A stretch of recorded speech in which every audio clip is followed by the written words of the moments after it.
where Tom spoke about God's faithfulness. And so here in these testimonies, we've heard some great stories, but the lessons and the takeaway from all of the experiences is the faithfulness that God shows. That so often and in so many different ways, God will show up, regardless of our faithfulness. So Tom has been sitting up here. There's been 2 chairs every week where he's been interviewing them. I don't get that luxury. I was going to set up 2 chairs and interview myself, but the problem is the questions I ask always make people cry, and I didn't want to be a blubbering mess, right? Because I knew I'd ask myself something I didn't want to answer, and anyway, that was funny in my head. Thanks for that pity laugh. I appreciate that. So what is a testimony? At its core, it's a personal story, right? The purpose of which, I think, offers connection points.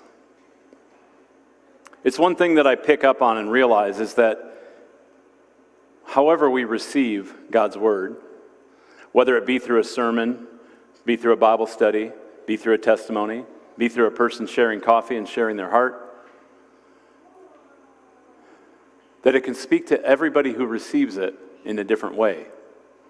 Everybody can hear something different. And to me, that's that power of the Holy Spirit that we see in Acts and we see at Pentecost, where they talk about speaking in tongues. And these people came out and spoke in only their language, but everybody heard it in the language they understood. And to me, that's still very much alive. That's the experience of hearing a story, hearing a sermon, and the connection point it made with you is what you heard from it, right? So it's such a powerful thing to be hearing these testimonies, because what we're going to do is relate through a connection point to something in our own lives and go, oh, I understand that. I've felt that pain. Boy, I've been there. Yeah, I beat myself up the same way. I hear that same voice in my head, right? All these different ways that it might strike us.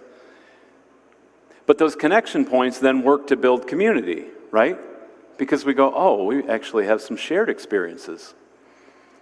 And of course, those of you who've been coming to Firmly Rooted long, or who haven't, understand this idea of multiple kingdoms, right? That we're living in this earthly kingdom, but we're also alive in God's kingdom. And there, a lot of times those 2 kingdoms butt heads, right? And this kingdom is all about division right now, in every way possible. Even something as foolish as the sports teams we root for have to put us in a camp where we hate everybody else, right? Everything is about debate. And these awful devices that are in our pocket now keep us connected to that all the time, to the game of comparison, to watching other people's lives and comparing and feeling like we're not enough. But what a testimony does, and what connection points do, are build what's unified, what's similar about us.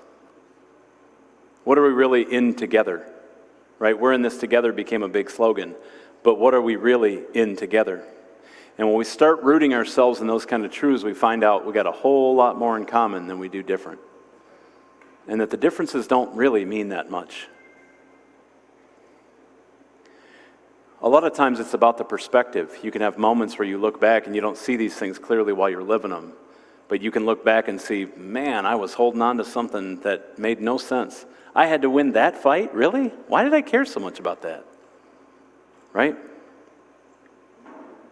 The cool thing about testimonies giving connection points which build community is that community builds testimonies. You see how this keeps going in a circle and keeps building and building and building into something bigger and better? Because the more we find that we're related, the more that we find we actually care about each other and actually love each other, regardless of the vitriol and hateful things we might think or speak, or the divisions that we might perceive exist, is that when we stop trying to live in our little protected worlds, in our little safe spaces where we only bring in voices we agree with, and we start being vulnerable enough to share ourselves, and more people do that, then we start, again, building and working to community that used to be so natural in this country, right? Tom talked about before, and it's one of those connection points that's really stuck with me. Every house used to have a front porch. Every house. And it's where we spent our time as families. We knew all the kids that were playing in the street. We knew all the families that were on their front porch. We had barbecues in the community. We had street block parties. Now, I say we, even though the sides of my head might tell you I'm old enough to remember that. I don't. I didn't actually experience those ages, but I can see clearly through my life how that's changed to now we live in our backyards. Now we live in the world we've created, that we've built up the way we want to enjoy our time, because that's what everything's about, right? It's all about me enjoying the fruits of my labor and me bringing my family in, but there's a fence maybe that keeps other people out. Even if you didn't intend it that way, it's just a natural transition that's happened. But when we're vulnerable, and when we're telling our stories, and we're being real with each other in conversation, those walls tend to break down a little bit, right? So that became a long answer for what is a testimony. Those of you who don't know me, I became an attorney because I tend to give too long of answers to everything. It fit in perfectly with my verbose nature. So here I am. I started writing notes this morning, finally. I got a couple ideas down on paper, and we're on line 1 right now. So the good news is you're not going to miss the Lions kickoff because they don't play till tomorrow night, so we're all good. And I was going to say, for those of you in Greendale, the Bengals are 0-3, so it really doesn't matter what they do today anyway, but they're not with us, so I won't pick on them. So what connection points have we seen in the last few weeks? So we heard Teresa, who talked about self-identity, self-worth, right? Never being good enough, being shy because of it, letting that be an obstacle to keep her from talking to other people, from praying with other people, from doing all these things she felt in her heart she was created for. I know all this is true, but I can't share it because I'm not enough. You don't need to raise your hands, but metaphorically you can raise your hands. And who's felt that before? Boy, was that a big connection point for me. And of course, the lesson she learned was that if I submit my sense of identity to line up with God's sense of identity for me, I find out it's not all on me. That I'm identified as a holy, loved, and redeemed child of God, and no one can stand in the way of that. And that brings a great deal of this elusive word, peace. How many are feeling totally at peace with every part of your life today? Wouldn't you like to? Peace is one of those things that every time Paul wrote a letter, it started and ended with, my peace I give you. The peace of Jesus Christ I give you. We saw that in Philemon this morning. Many of the letters after Jesus' death and resurrection offered that peace. We still do, as a tradition in the morning when we start church, we share a peace offering. We shake hands, we come to each other. In the Catholic Church, this is an important part, right? Everyone says, peace be with you. I don't know if you've experienced that or not, but that idea that I have the peace of God inside of me, and I'm going to share it with you, still a huge idea. So then Ken gets up to speak, and he talks about how he was in control of everything, right? How he was defining things himself, and those things were limiting and creating obstacles in his life. He might tell you in an honest moment, and I don't want to speak for him, but he might tell you that oftentimes they became a crutch, a reason not to step out, a reason not to challenge God to be faithful and come through. And what did he learn?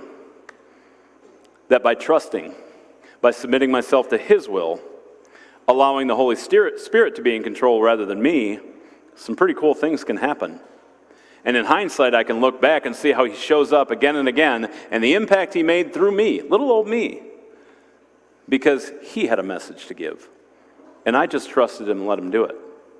Again, a powerful connection point. And then Kimberly got up, and boy, was her chat difficult to hear. If you missed it, I would ask you to go back and listen to it. To hear about a life that started faithful as could be since childhood. A faith we don't often understand, but it fills us, and we know that God's there with us. And one horrible experience after another, from people who were allegedly representing God, who were supposed to be the church, who were posing as the church, that hurt her in unspeakable ways again and again. So she has this little girl inside of her who needs the help of an adult that can never find it. So what's the result? She grows up to be fiercely independent. And I don't mean that this is a slight on Tom in any way, but she could live on her own just fine. You know she's a strong, fierce woman who can get by because of those experiences. Now God has blessed their union, and look at what's come of it because of the beauty of their marriage. But there's a deep lesson in that God is always faithful. He shows up to carry us. Even when it's impossible to make things good, He still will. He'll still take those horrible situations and make them good. Even the supernatural. She told a story about a guardian angel that she knows she saw, that she knows spoke to her. And when she turned around, there was nobody there. For some of you, that's a connection point. For some of you, you've experienced things like that but have never talked about them because this world tells you you shouldn't.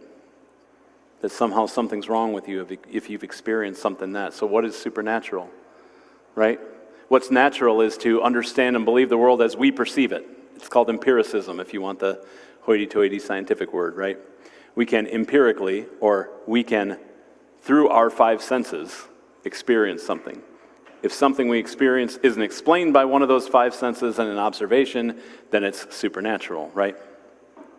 And part of faith is supernatural. If you're really going to believe all this stuff that God's saying, then you're believing that something you can't perceive is active in your life. And boy, if you don't believe that yet, pray about that this week, please. Because it's a powerful thing. Those things we can't see that are at work all the time because our Father loves us. So here we go through these great testimonies, we hear these great stories, we get these connection points, we learn these valuable lessons, and that's why we're doing this, right? So now the pressure's on me. I got to tell you a story that's going to connect to you. Well, the truth is, it's not on me at all. And many people who know me would be very surprised to hear this, but myself is one of my least favorite topics to speak on. The men who come to men's group would probably disagree with that. I can tell my wife does too. I can see her laughing back there. That's not from men's group. That might be some other experiences. But I do find myself talking about myself a lot, talking about my own experiences, because I've learned and understood that there's value in sharing what I've gone through. There's value in connecting with people meaningfully. That conversation with people shouldn't just be superficial. It should be real. And real is, this is what I've gone through. And this is what I continue to go through. There were a lot of points in my life that I call aha moments, points when I could see God active and living, and I was thankful for Him, but there wasn't yet a point, right, Ken? There wasn't yet a point where it all got easy after that. There wasn't a point where it was all downhill. Now it's free and easy because God's carrying me, right? That understanding rests up here, but it hasn't necessarily moved down here yet. And that's part of the struggle that I go through that some of you may connect with. I think about things deeply. I analyze things. I love getting together with people and hearing their ideas of what they're interpreting on the Bible, because that will spark my mind to just go crazy. But if I'm not in that environment, I'm not thinking about it. I'm watching TV, my brain power's turned off, right? Just like so many of us. But there's challenge in everything being academic, everything being in the brain, right? There's this travel that has to happen to our heart. And what I've been learning the last year and a half is this word submission. That's been huge. So where does the testimony begin? Right? Do I start as a child like Kimberly did and walk kind of chronologically through my life? For me, it begins here. It's a room about half the size of this one. Thick green carpet, lots of chairs. It smells aged. It smells like mothballs, a little bit of mildew. Kind of smells like Grandma's basement, if you remember. Right? That sense memory.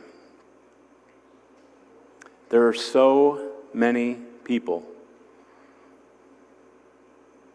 Every one of them wants to talk to me but I don't have any words except thank you for coming. Because I can look at nothing but that casket in the front of the room where my brother lies.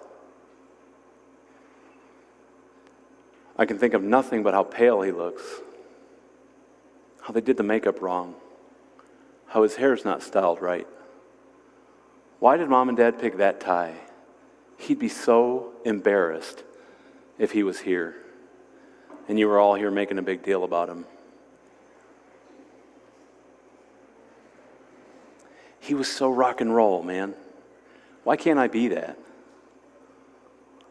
Why can't I live in the moment and enjoy the things that are going on around me like he could? Some of these people shouldn't be here. They never cared when they were alive. Why are they here now? Or when he was alive, I should say. Here I am. I'm 16 years old. Sound of Music that told me that 16 going on 17 was going to be something a little more fun than this. I wish this was my first funeral, but I still hurt from watching my grandmother and my grandfather lie in caskets in this same room. I'm still as confused as I was when I was 9, and it was Grandma who was there, who was so full of life and full of zest and full of love, and was the only person that ever made me feel like I belonged somewhere. I'm dealing with those feelings again. But what am I doing on the outside? I'm encouraging everybody else. I've got that good Irish stoicism that allows me not to feel anything outwardly, that allows me to serve others, to make sure they feel comfortable, to be a shoulder for them to cry on.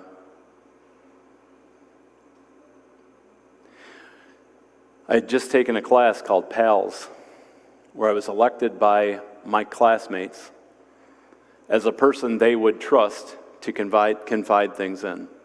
This was a really neat program in my high school where people who needed to talk about something but weren't comfortable talking to an adult, weren't comfortable talking to a counselor because of the agenda they might have or whatever it is, could go talk to their peers who would listen.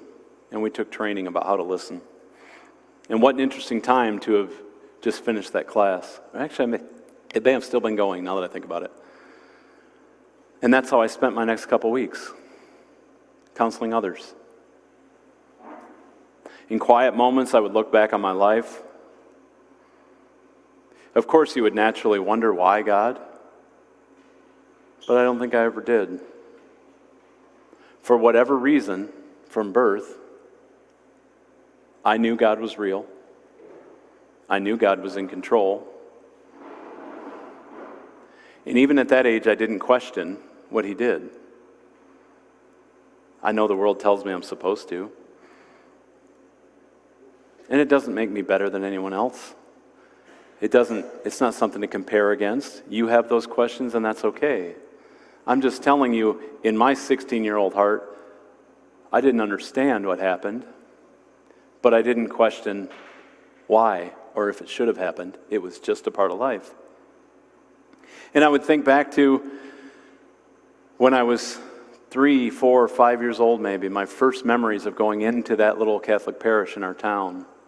And my grandfather had actually built that parish. He had spent several years working with, and I don't know the political structure enough of the Catholic Church to be able to tell you, but requesting from whoever he needed to get this little community parish built out in Matawan. For the closest one was 10 miles away, and that was a long way to go with horse and buggy when you had 8 kids, right?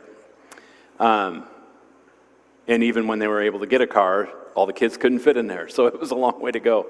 Anyway, literally pillars of the church, and that they built it. The front 2 rows were always for my family, right? So this was my experience, right? You could say that religiosity was my silver spoon, right? That's what was handed down to me in our town. But for some reason, I always saw the hypocrisy in broken humans speaking on God's behalf. at a real healthy challenge for authority always, in every way. I watched the priest drink a lot when I was a child. Of course, being Irish Catholic, I understood drinking as a part of life. I witnessed a whole lot of it. And so I didn't know to think twice about it. Until the day when I was in third grade and the priest came out after drinking all day since the 8 o'clock Mass, I'm sure, kicking my mom's car and calling her all kinds of things that I won't share in mixed public, but I can assure you they weren't appropriate for kids to be hearing. And yelling and screaming about what a trash family we were and all these kind of things. And that's a pinpoint in my life. I'll never forget the way that made me feel, because he was insulting my mother, who I wanted to defend, and I was helpless to defend her. Of course, there was part of me that knew I could knock that old man out when I was in third grade, because you might imagine I was a large kid for a third grader. But I'll never forget the way that made me feel, and the way it made my family feel. And that was the last time I was in a church.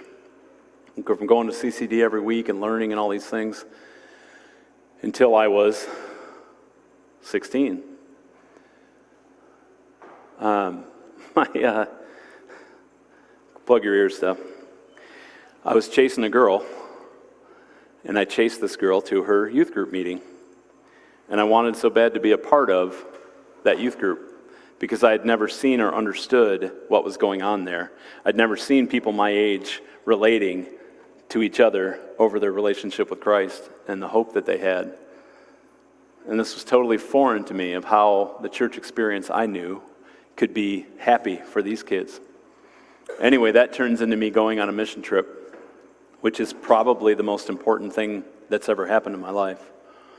We went to a town called Bayou La Batre, Alabama, where Forrest Gump was filmed. So if you've seen that movie and see him go out on the shrimping boat, that's exactly where we were. And it was just as poor as it looks in the movie. And we would get up at 5 in the morning and go out to paint houses, to repair houses for people who couldn't ever hope to be able to pay for even the donated paint that we got for free. People who were truly in need. Now, I grew up what you would consider poor around here. We had, several months where we chose between water or electricity. We had months that we ate tomato soup that month because that's what was on sale. I ate a lot of ramen noodles, which explains why I broke the 200-pound mark the summer before third grade, which defined me as the fat kid, which I sure was, in all the ways. Didn't bathe, wickedly obese for my age, wearing like the first ever pair of pants I ever got was like a size 40, which for a second grade kid, I don't mean to insult anybody who may be approaching that size, but for a second grade kid, that's pretty big, right? And that defines you. Being that fat kid, being embarrassed, being ashamed all the time, just hoping that people don't come close to you, hoping that people don't talk to you because they're going to find out who you are, and maybe they don't know that yet. Maybe they haven't heard the jokes or the rumors that you constantly hear about yourself.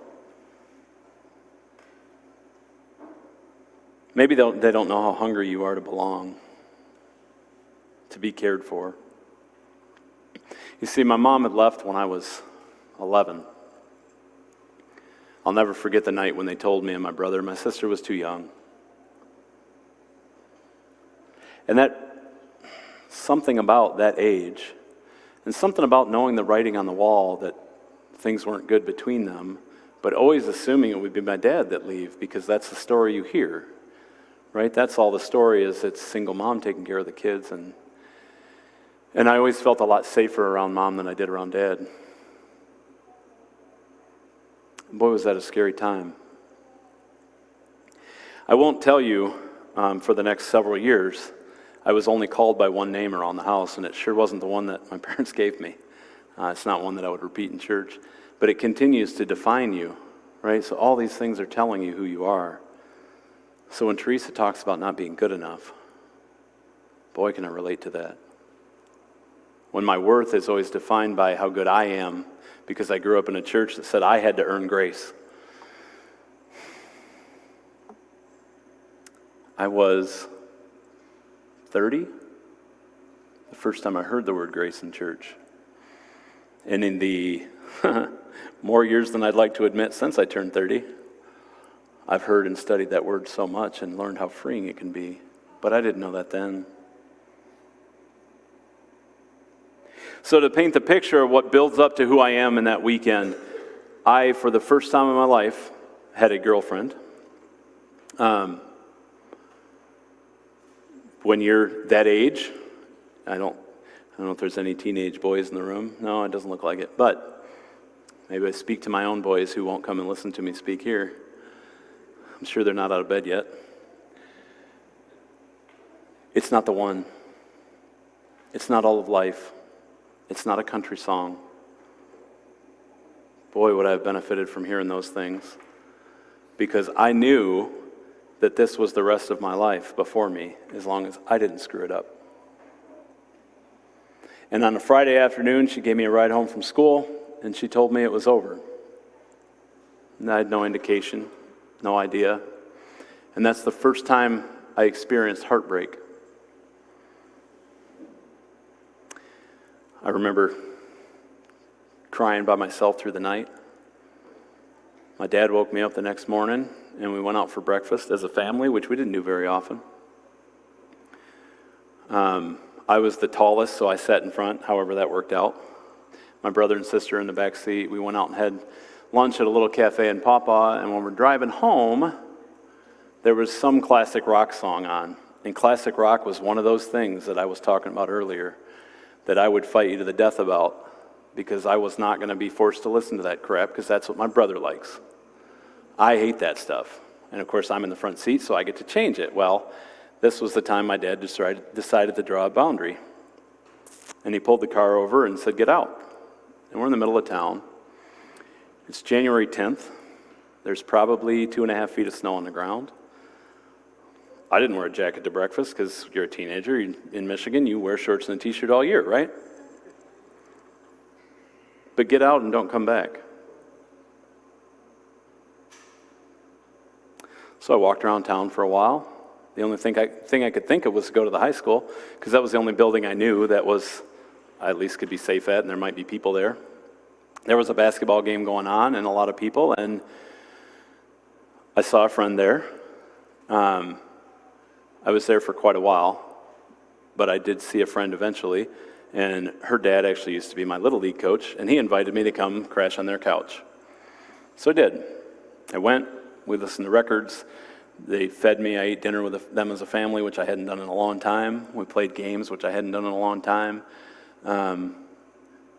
Passed out on that couch and got up in the morning and went to church. Now, of course, I'm 2 days unshowered and no brushed teeth and all this kind of nastiness, I'm sure.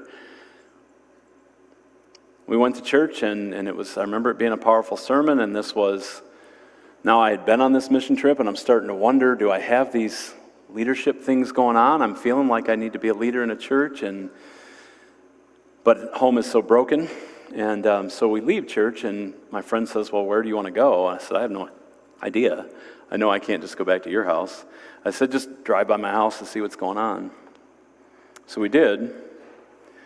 And there, this weekend, after I was dumped and then kicked out of the house the next day, is an ambulance and a hearse. Or not a hearse, I guess, the coroner's vehicle. And I get out thinking my dad has died. And I said to the EMT, "What's going on?" He says, "Well, do you live here?" I said, "Yeah." He goes, "Oh, someone died." Okay, cool. So I go in and I see my dad standing there, and I'm like, well, okay, it wasn't him. And that's when I found out that my brother had passed. And my mom was there. She had driven out from Kalamazoo. It was the first time I'd seen my parents together in many years. And I remember standing there and just crying. And I could tell you still to this day, I'm pretty sure that's the last time I've cried, right?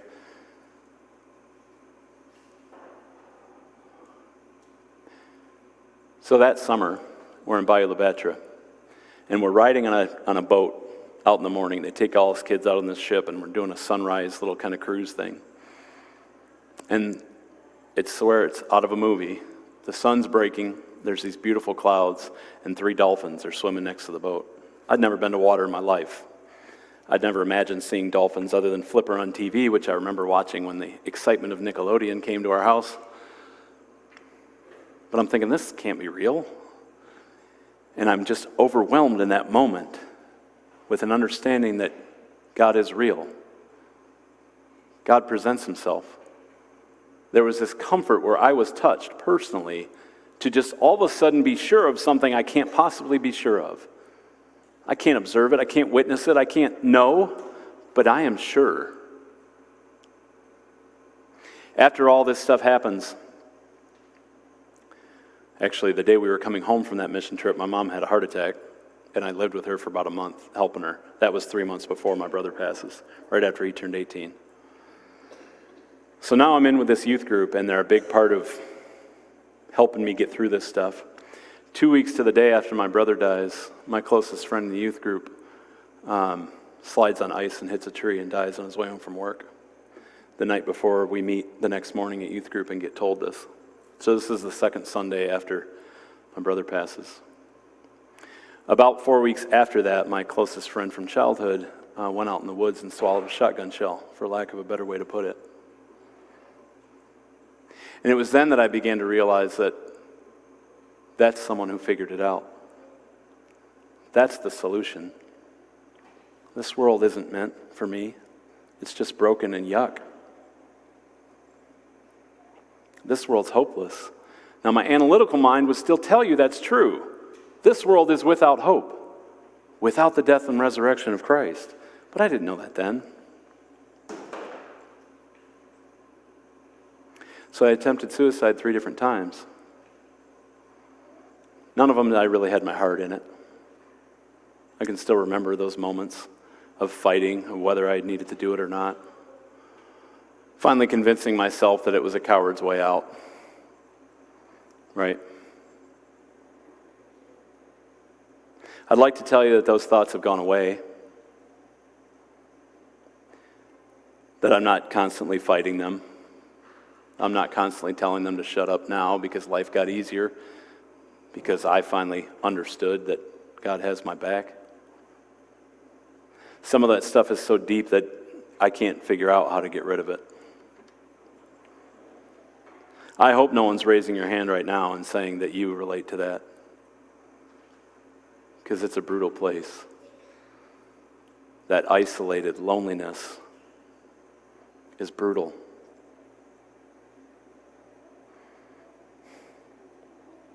So this life of being raised humbly and having traumatic event after traumatic event and learning to serve others through it. Then I go on another mission trip the next summer, and we go to Denver, and this one crystallizes some real things for me about how I need to be leading others to this, because the Footprints poem comes across my desk for the first time, my desk, so to speak. Understanding that when you look back, it was only me walking, but there's 2 sets of footprints in the sand, and yeah, it might be corny and cheesy, but boy, it struck me hard to realize, it's the other way, that there's 1 set, and that was actually Jesus' footprints, as he was carrying me through all that. So now I've gone from going, oh, there is a God, to, wait, he cares about me? The next summer, we're on a mission trip in West Virginia. Horrible, incredible poverty again. Now I'm 18. I'm getting ready to graduate high school. Actually, it was just after I graduated high school.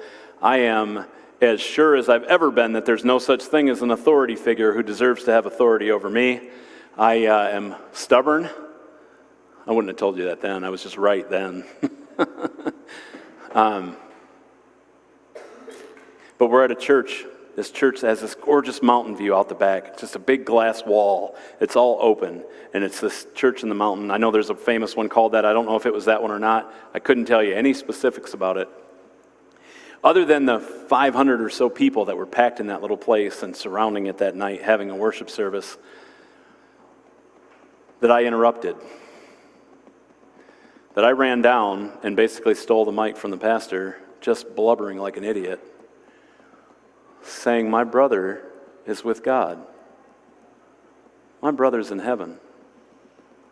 This was a shocking revelation to me, because my brother was the kid that was selling little bags of weed in high school. He was what you would consider whether it's broken, whatever label you want to put on it, right? He played the guitar, he drew these amazing cartoons, he smoked weed, he didn't care about anything, he failed class because he didn't care about it, right? Not because he wasn't smart. But to me, I'd been told my whole life, that's the person who's burning in hell, and that's the burden I'd carried with me for 2 years. And suddenly in that moment, God met me and told me, it's okay, he's here with me. You can't imagine the way your mind is going, right? Now not only do I know that God cares about me, but he's actually carrying and welcoming and relieving the heaviest burdens I carry. So of course that means I went right home, became a missionary, miraculously saved all these people, right? No. Another 10 years of going to church, not going to church, getting married in that time, never really taking seriously the commandment I had as a man to lead my family well, to serve my community well. Never understanding any of those things applied to me because the excuse I always had was I don't have enough, I'm not enough to be that. Same thing with this idea of getting out of debt, which a lot of you know I'm pretty passionate about. I always thought it was for rich people. You have to have money to pay that stuff off. I never will be. I grew up poor, I'm always poor. Well, let me tell you something I've learned through Proverbs is that poor is a mindset, broke is a temporary state that you can fix. And so I start teaching that class, I start ministering to people, I start financial coaching, and it turns out that that's where I get charged up from, is by having people in front of me who have a need that I can speak to and encourage and meet them. And I even start praying over people. That is weird. I never even really pray for myself. I just have this ongoing monologue going on where I'm always talking and I assume he's always listening. I don't get next to the bed and fold my hands like I was told to as a kid. I don't do it properly, right? So I sure can't pray over other people. Well, then people start telling me, after I come to Firmly Rooted, that I have this gift for intercessory prayer, and I'm going, okay, let me Google what that means. And I found out that it means I'm good at praying over other people, which I found very strange, right? Anyway, point being, as I continued to struggle and find a home that was in a church, because we moved, 12 times in 11 years? Every time trying to find a new church home, right? I'm struggling with all this stuff. How do I put this all together? I don't have this together. I don't have the organization to run a life and run a family and serve a community and work well, and I can't do all of these things, right? And I come to Firmly Rooted, and I meet Tom, and you all know, and so many people have known who've come and gone from this church, what a gifted speaker he is, what a gifted teacher he is, and you can recognize when you start to learn about spiritual gifting and start identifying those in other people and go, boy, I'm going to follow that person in this area of life, right? This idea that I'd been young and made a bunch of money before, but I didn't need to follow someone young and with a bunch of money because they were going to be broke one day. I want to follow people who were old and had a bunch of money. I want to follow people who had a 30-year, a 40-year, a 50-year marriage and learn from them, right? Which taught me I need to look at Proverbs and learn how we're directed to live, right? So anyway, seeing those gifts in Tom and the way that things have changed here, and now I'm up here in front of you speaking comfortably, which is very strange for me. I've never been worried about public speaking, but I'm very worried about admitting vulnerabilities. Those are not something I do well. So growing up, I was raised by The Simpsons and Ren and Stimpy and Beavis and Butthead largely. Some of you may be fortunate enough to not know those shows. But what they did was make me very deft at sarcasm, very skilled at cutting right into people, seeing right through what they're saying to what their heart's saying, and oftentimes wielding a sharp sword to hurt them. I think I've learned that that's because I want them to feel as bad as I do.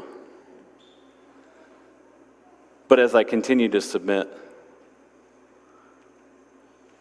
and I continue to learn that the fruits of the Spirit are possible, and the one that I'm learning right now is self-control, I understand those things are harmful, not just to others, but to me.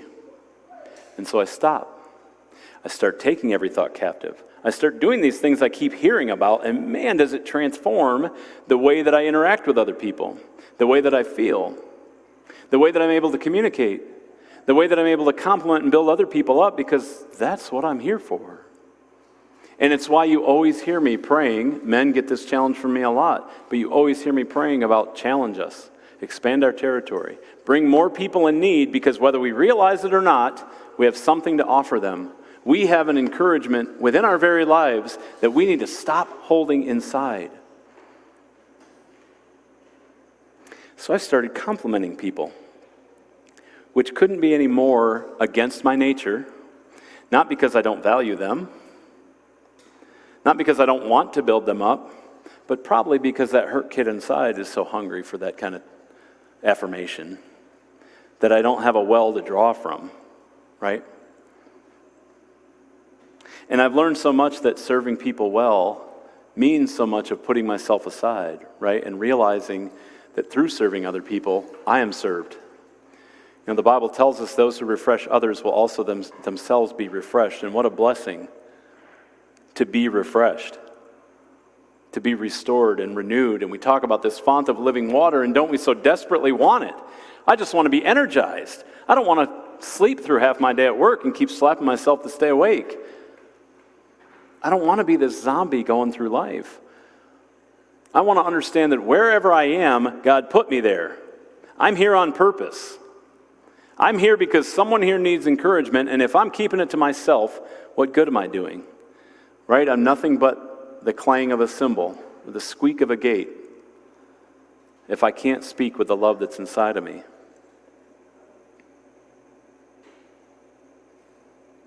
So when Tom tells me I have to give just a testimony and not a sermon, I'm not allowed to teach this week. I have to give a testimony. I'm intimidated. Because how am I going to speak and encapsulate God's faithfulness in my life when I can see from 3 years old till now, hundreds of times, when He's made the impossible happen? I talk about we lived in 12 places in 11 years or 13, whatever it was. I don't know that there was a time we knew the next house more than a week out. I would go driving around in a neighborhood. God, give us somewhere to live. We need to live in this area. What is there? Oh, there's a for rent sign. Let me go talk to those people. Have a conversation, build a relationship, see if they're going to be, decent landlords, and cool, we're committed. Here's a check. We'll be here in 3 days. That's how every single one of our moves worked out, I think. When we moved here, we moved from Kentucky to Rochester Hills the day after Christmas. We packed up a 28-foot U-Haul truck with whatever we could fit and left everything else on the curb. We drove up here the day after Christmas and got to the house we were supposed to rent that we hadn't laid our eyes on yet, and it was disgusting. Filthy. No way on earth was my family walking through that door.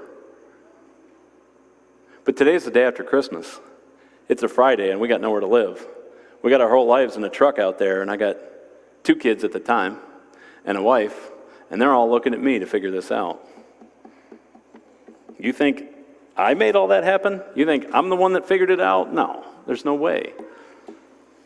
So when I look back and see all these times that I've been carried, and these times that not only has God helped me through some kind of suffering, but has blessed us, I realize how often we forget to be grateful.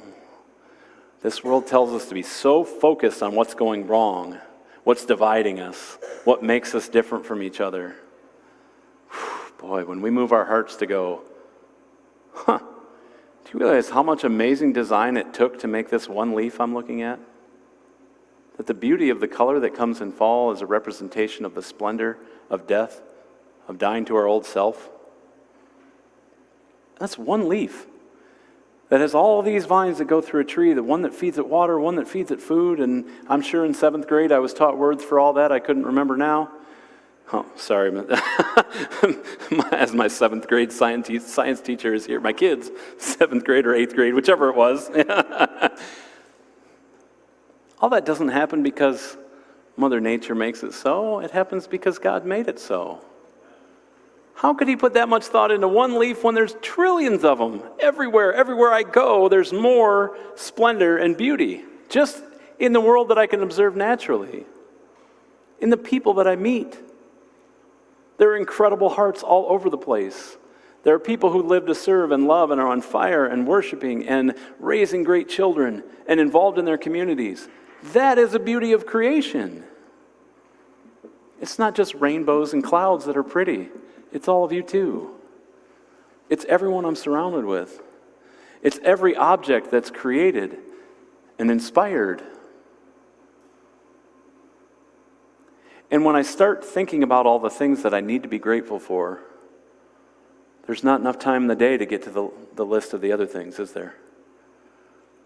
I can only be awake for so long, and if I'm singing the praise of what's great, it would take every second of my breath.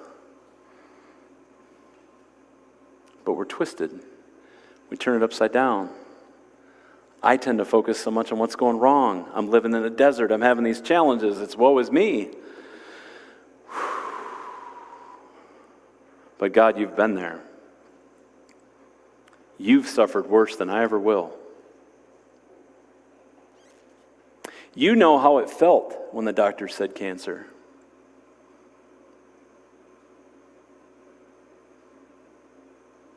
You know how it felt to lay on that table the morning of the surgery, completely alone, knowing that I'd be naked and helpless.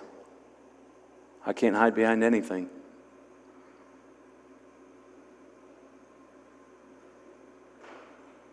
You know, it was like a year later to look back and realize, man, you know, I've always been that fat kid.